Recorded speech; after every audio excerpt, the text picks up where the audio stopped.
claimed their second Old Trafford victory over Manchester United since 1972 to avenge their Carabao Cup final defeat at Wembley and pile the pressure on home manager Erik ten Hag.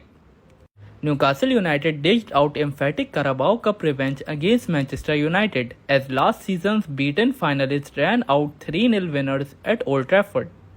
The Red Devils were back in front of their own fans 3 days after an abject derby defeat to Manchester City, and a much-changed side served up more of the same.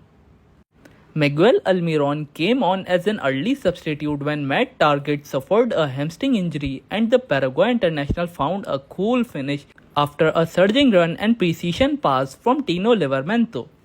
Newcastle's other young former Chelsea fullback Lewis Hall then got in on the act by swiping home a fabulous slow volley for his first senior goal. Erik ten Hag was mocked by the travelling supporters, and although his decision to introduce Aaron Wan-Bissaka and Sofiane Amrabat at half-time did prompt an improvement, the latter was dispossessed for Joe Willock to quash home Newcastle's third. Willock let out prolonged and joyous celebration, having marked his first start of the season so far ruined by injury by booking a quarter-final place.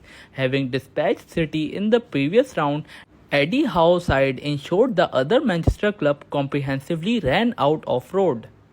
After the appointment of Erik ten Hag, there was a genuine sense things might have changed when he led the Red Devils to success in this competition last season.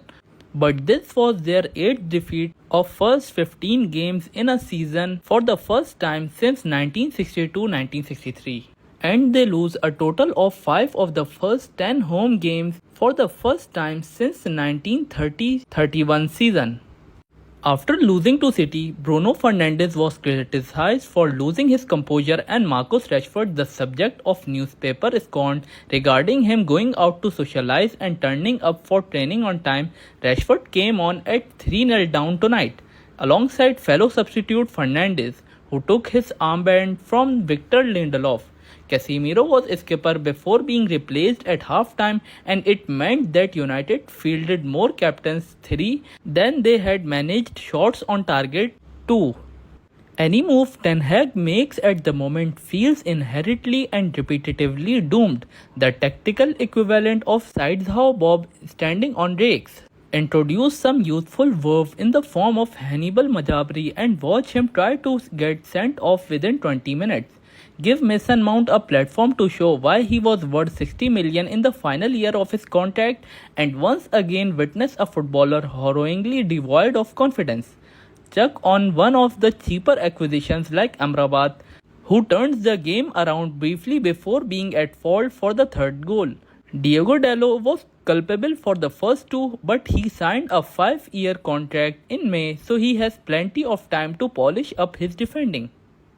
It won't be lost in the latest post-mortem that this week's punishing losses have been inflicted by the Premier League 2 state-owned behemoths. City and Newcastle now enjoy competitive advantages over many of their top-flight counterparts, but United need not to be this far behind, given how much they turn over and spend. Now it seems the Glazers' credit cards are maxed out, and this desperate rebel in the sum of it all. It is self-inflicted, baked in misery.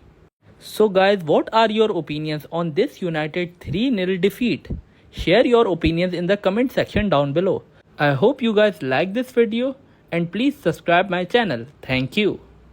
Just could do with getting a little bit of possession.